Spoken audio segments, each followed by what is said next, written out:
la casa de Dios. Amén.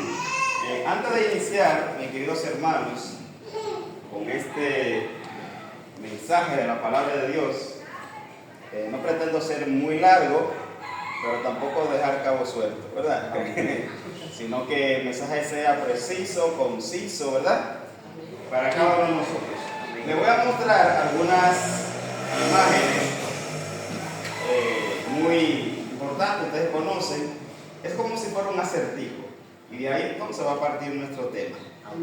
¿Cuál es el objetivo? Que con las imágenes que yo les muestro, ustedes puedan razonar o deducir la palabra que mejor se adecua a cada una de ellas. Aquí tenemos un personaje que todos ustedes conocen. ¿Saben quién es ese? ¿Quién es ese? Juan Pablo Duarte. Muy bien, hasta ahí vamos bien, ¿verdad? ¿Qué palabra ustedes creen que puede describir o que puede relacionar? Libertad. Libertad, aleluya. La hermana, ¿usted cómo que sabía? ¿Qué tenemos ahí? ¿A qué tenemos ahí? A Jesús. ¿Qué palabra podemos describir a Jesús? Libertad. Salvación. Salvación, ¿verdad? ¿Alguien dijo salvación? ¿Alguien dijo libertad? ¿Y qué tenemos ahí? Un candado desbloqueado. ¿Cómo está el candado? Está abierto, ¿verdad que sí? Entonces, ¿ustedes creen que esas tres imágenes se relacionan? Sí. Seguimos con más entonces. ¿Y ahí qué tenemos? Cadenas rotas. ¿No se ve? Unas manos encadenadas. Pero las cadenas están Rota. rotas. ¿Qué significa eso entonces? Que está libre. Que significa libertad. ¿Y ahí qué tenemos? Una Biblia. ¿Ustedes creen que la Biblia también se relaciona con la libertad? ¿Verdad que sí? Jesucristo dijo en Juan 8:32: y conoceréis la verdad, y la verdad os será libre. Y por último, pero no menos importante, tenemos acá una presa. Una presa. Sí, pero el agua, ¿cómo está? Está saliendo, ¿verdad? Aunque el espacio físico se llama presa, pero el agua no está presa. Y eso mismo lo dijo el apóstol Pablo. Aunque ciertamente yo estoy preso, pero la palabra de Dios no está presa. Muchísimas gracias. Un aplauso para ustedes. Muy bien, mis queridos hermanos, ese es el tema con el cual quería introducir, pues, con esta ilustración. Y el tema que vamos a estar hablando en este momento es acerca de la liberación en Cristo Jesús. Amén. Le mostré en primer lugar a Juan Pablo Duarte porque a lo largo de la historia los pueblos, las naciones han sido libertados por personas con ideales de liberación. Por ejemplo, tenemos aquí a Juan Pablo Duarte, pero si vamos por ejemplo a Venezuela, vamos a encontrar a Simón Bolívar, ¿verdad? Y así mismo va a ocurrir en otras naciones. O si nos vamos al plano bíblico, vamos a encontrar que en el antiguo Egipto, pues surgió un hombre, ¿verdad?, que con la ayuda de Dios fue capaz de liberar también a ese pueblo que había sido subyugado por más de 400 años. Y me refiero a ¿quién? A Moisés. A Moisés. Pero debo decirle, queridos hermanos, que nuestro mayor libertador es ¿quién? Jesús. Es Jesucristo. Por eso vamos a leer, los que aún pueden, Juan 8:36. Vamos a ver qué nos dice la palabra de Dios en Juan capítulo 8, versículo 36. La palabra de nuestro Dios nos dice de la siguiente manera, Juan 8:36. Dice: así que si el Hijo os libertare, seréis verdaderamente libres. Somos libres, somos ya, ¿verdad? Ya no somos esclavos, sino que ahora somos libres. Ustedes se preguntarán, ¿pero libre de qué? No tenemos unas cadenas en nuestras manos, ¿verdad? podemos salir al país que querramos. Tenemos, entre comillas, aunque sea, libertad de expresión en nuestros pueblos. ¿De qué seremos libres entonces cada uno de nosotros? ¿De qué somos libres? Ustedes se preguntarán. Somos libres del pecado. Y el pecado no es más que el conjunto de cosas que nos atan y que a la vez nos alejan de Cristo Jesús. Por ejemplo, una persona que esté en pecado, pues es esclavo del enojo, él es esclavo del orgullo, es esclavo de la inmoralidad y de muchas cosas más que nosotros podemos mencionar. Desde la antigüedad, pues Dios se ha preocupado porque los hombres y las mujeres sean libres. Por eso Dios, aún en este tiempo, desea liberar a su pueblo, ya no de una nación como ocurría antiguamente, sino que ahora quiere liberar a su pueblo del pecado que está encima y que le atrapa, no dejando que el hombre sea libre, ¿verdad?, para servir a Jesucristo. Por lo tanto, Dios está presto para escuchar ese clamor de los oprimidos. Vamos a ver, hermanos y hermanas, queridos hermanos, qué nos dice Éxodo capítulo 3, versículos 7 y 8. Éxodo capítulo 3, versículos 7 y 8. La palabra de nuestro Dios nos habla de la siguiente manera. Éxodo capítulo 3, versículo 7 y versículo 8. La palabra de Dios dice así: dijo luego Jehová, bien he visto la aflicción de mi pueblo que está en Egipto, y he oído su clamor a causa de sus exactores, pues he conocido sus angustias. La libertad que Dios le había prometido o que Dios le había dado, por ejemplo, al pueblo de Israel en Egipto, no era simplemente porque ellos estaban en un pueblo que no le pertenecía, sino más bien porque este pueblo pues había subyugado enormemente al pueblo de Israel. El pueblo de Egipto, la nación de Egipto, había subyugado enormemente al pueblo de Israel. En aquel entonces, cuando existían los esclavos, las personas o las naciones que esclavizaban, ¿verdad?, a estos, pues generalmente eran azotados, maltrataban enormemente a estas personas y tenían que trabajar incluso horas extras, donde la alimentación era escasa, donde el descanso era escaso y no podían ni siquiera tener esa libertad de expresión. Sus cuerpos no le pertenecían, era lo que diga el amo. Y por eso entonces siempre había un conflicto, pues Dios vio ese gran sufrimiento que había en Egipto con su pueblo Israel y por eso decidió liberarlo. Aunque claro, esto ya era parte de la promesa y aún el pueblo de Israel en Egipto también pues era parte de la profecía de nuestro Dios, de que tendrían que ir a Egipto y allí ser esclavos por tantos años.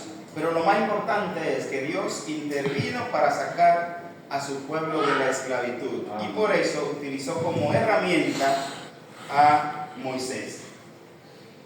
Algo que debemos entender es que la liberación siempre ha sido parte del carácter de Dios. La liberación siempre ha sido parte de la naturaleza de Dios. Desde que Dios crea a Adán y Eva, pues desde ahí se ve ese amor protector de parte de nuestro Padre Celestial. Y cuando Adán y Eva pecan, que Dios lo echa, pues Dios no lo deja al abandono directamente, a pesar de que estaba enojado por lo que habían hecho. Pero ¿qué hizo Dios? Lo primero que hizo, le hizo ropas, ¿verdad?, de higuera. Le estaba protegiendo desde ese momento, y aún después que ellos salen del jardín del Edén, Dios los sigue liberando, los sigue ayudando. El Salmos capítulo 34, versículo 17, Salmos capítulo 34, versículo 17, la palabra de nuestro Dios nos dice de la siguiente manera: claman los justos y Jehová oye y los libra de todas sus angustias. Al pueblo de Israel Dios lo escuchó. A David Dios lo escuchó. ¿Por qué? Porque Jehová está siempre presto, está siempre cercano ante aquellos que los escuchan. Dios oye y responde el clamor de sus hijos. Él los rescata de cada una de las angustias. Pero lo más importante es que así como el pecado entró al mundo para esclavizar al mundo, así también entró un hombre para liberar al mundo. Y ese hombre es Jesucristo, el cual vino a traer libertad. Y su misión es la de liberar a los cautivos, pero ya no cautivo de hablando geográficamente, ¿verdad? Como estaba el pueblo de Israel, estaba cautivo por una nación. Ahora Jesucristo viene a derribar esa pared intermedia para que la salvación, la liberación alcance a todos y a todas. Pero libertarnos ¿de qué? Libertarnos del pecado. Esa opresión pues ya no existe. Y aunque el pueblo de Israel ciertamente esperaba un rey de manera física que viniera a libertarlo del pueblo de Roma, como dice, ¿verdad? En Daniel, por ejemplo, en el cuarto imperio se levantará un reino, el cual no será jamás destruido, o sea, refiriéndose al imperio romano, en el cual vivió Jesucristo.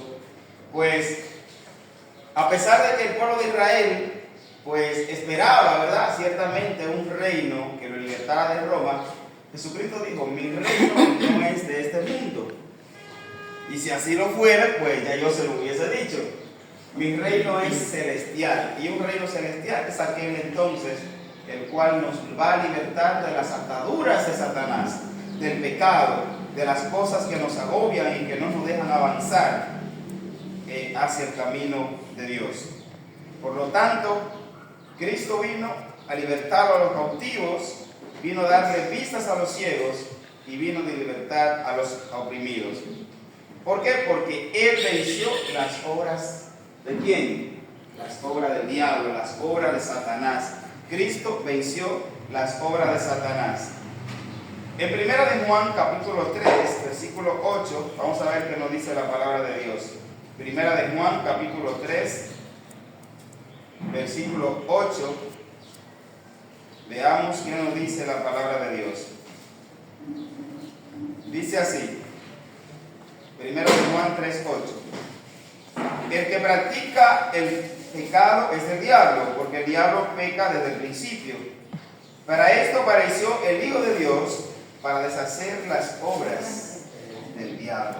Es decir, Jesucristo ha venido para destruir las obras del enemigo, y su poder entonces sigue vigente desde hoy.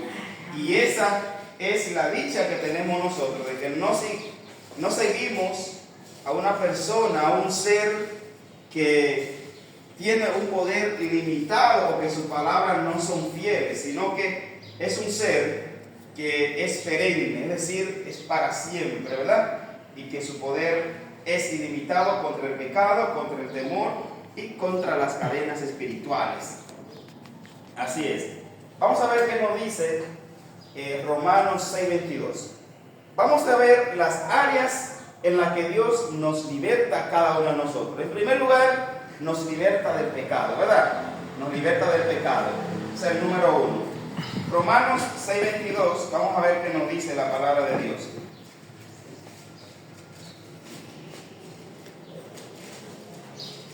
Dice así la palabra de nuestro Dios. Romanos 6:22 dice así: mas ahora que habéis sido libertados del pecado y hechos siervos de Dios, tenéis por vuestro fruto la santificación y como fin la vida eterna. Es decir, no solamente nos liberta del pecado y nos deja ahí ya, no, ahora también tenemos un galardón. Y ese galardón que en Cristo Jesús es la vida eterna, la cual nos ha prometido a cada uno de nosotros. La vida eterna no es como aquella tierra, ¿verdad?, física que se le prometió al pueblo de Israel, que se le prometió a Abraham. Ahora es algo celestial, algo que está en el más allá y por lo cual será eternamente y para siempre. Amén. Amén. Gloria a Dios. Jesucristo nos va o nos liberta, ¿verdad?, cuando venimos a Él, del temor. Nos liberta del temor. Dios no nos dio su espíritu de temor, nos dio poder, amor y dominio propio. Segunda de Timoteo, capítulo 1, versículo 7. Vamos a ver qué nos dice la palabra de Dios. En segunda de Timoteo, capítulo 1, verso 7. Escuchen con atención lo que dice la palabra de nuestro Dios. Segunda de Timoteo 1, 7 dice así: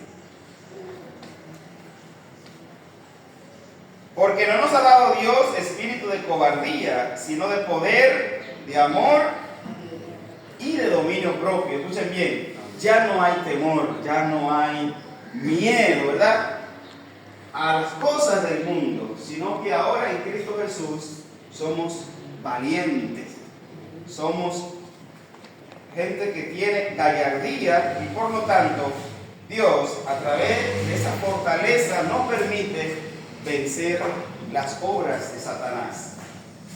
Así es. En tercer lugar es que somos libres de las cadenas espirituales. Ustedes saben que no tenemos lucha contra carne y sangre, sino contra huestes espirituales de maldad en las regiones celestes. Siendo así, entonces, teniendo a Cristo Jesús, somos libres de esas cadenas espirituales. Satanás, a través de los siglos, se ha encargado de atar al hombre, a la mujer, con cadenas espirituales de maldad, de odio, de orgullo, de muchas cosas malas, de temor, ¿verdad? Satanás se ha encargado de sembrar discordia entre los miembros de una familia, de un grupo, donde quiera que está, llega para amedrentar a los hijos de Dios. Sin embargo, con Cristo Jesús, las cadenas espirituales se rompen. ¿Pero cómo se rompen? Se rompen a través del ayuno, se rompen a través de la oración, se rompen a través del perdón, se rompen a través de la lectura constante de la palabra de nuestro Dios. Amén. Y eso precisamente es lo que nos dice Colosenses capítulo 1, versículo 13. Colosenses capítulo 1, versículo 13. Escuchemos lo que dice la palabra de nuestro Dios. Colosenses 1:13 dice así: el cual nos ha librado de la potestad de las tinieblas y trasladado al reino de su amado Hijo, en quien tenemos redención por su sangre, en perdón de pecados. O sea, ya no vivimos bajo tinieblas, sino que ahora hemos sido trasladados, ahora estamos bajo la sombrilla, bajo la gracia de Dios, bajo la sombrilla, ¿verdad?, de Cristo Jesús. Por lo tanto, ya no somos esclavos del pecado, sino que ahora vivimos bajo la gracia y bajo la libertad en Cristo Jesús. Pero también tenemos que entender que para nosotros recibir esa libertad en Cristo Jesús, tenemos que conocer, ¿verdad?, que haciendo qué cosa podemos entonces recibir esa gracia, esa liberación. En primer lugar, tenemos que reconocer nuestra necesidad. Tenemos que reconocer nuestra necesidad. Cuando estamos faltos de conocimiento, cuando estamos faltos de oración, cuando nos falta ese ánimo por el hermano, por la hermana, cuando nos falta ese amor, ese cariño por las cosas de Dios, tenemos que buscarlo, tenemos que reconocerlo, de que no estamos bien. tenemos que creer que Jesucristo está al lado de cada uno de nosotros. Y tenemos que, por último, permanecer en su palabra. Porque, como dice Juan 8, 31 y 32, y conoceréis la verdad, y la verdad os hará libres. Esto que está acá, como vimos en la imagen, es una fuente de conocimiento que nos liberta de nuestros miedos y de nuestros temores. Cuando nosotros leemos la palabra de Dios, nos va limpiando poquito a poquito, y poco a poco entonces nos va también liberando de todo lo que nos puede atar en nuestras vidas, incluyendo nuestros afanes. Por último, para finalizar, tenemos que seguir manteniendo esa libertad que hemos recibido en Cristo Jesús. Porque si nos descuidamos, si nos deslizamos, si nos vamos por otro camino, pues vamos a perder esa libertad que hemos recibido en Cristo Jesús. Por lo tanto, es necesario mantenernos firmes y es necesario seguir viviendo guiados por el Espíritu Santo. Y la paz de Dios que mora en nuestros corazones siempre nos va a ir ayudando, ¿verdad? Como dijo Jesús, no se preocupen, que yo les voy a mandar a ustedes el Consolador. El Espíritu Santo está ahí para guiarnos, para hacernos cada día mucho más libres. De manera que, queridos hermanos, aunque hemos visto los ejemplos de los grandes libertadores, como Juan Pablo Duarte, como Simón Bolívar, como otros hombres que con gran valor pudieron libertar pueblos, naciones, aunque tenemos esas personas, pero tenemos que estar más conscientes que en Cristo Jesús hay mayor libertad. Amén. No es una libertad física, sino una libertad espiritual, lo cual es mucho más importante para cada uno de nosotros. Amén. Que Dios nos bendiga, que Dios nos guarde, y muchísimas gracias por su atención. Amén.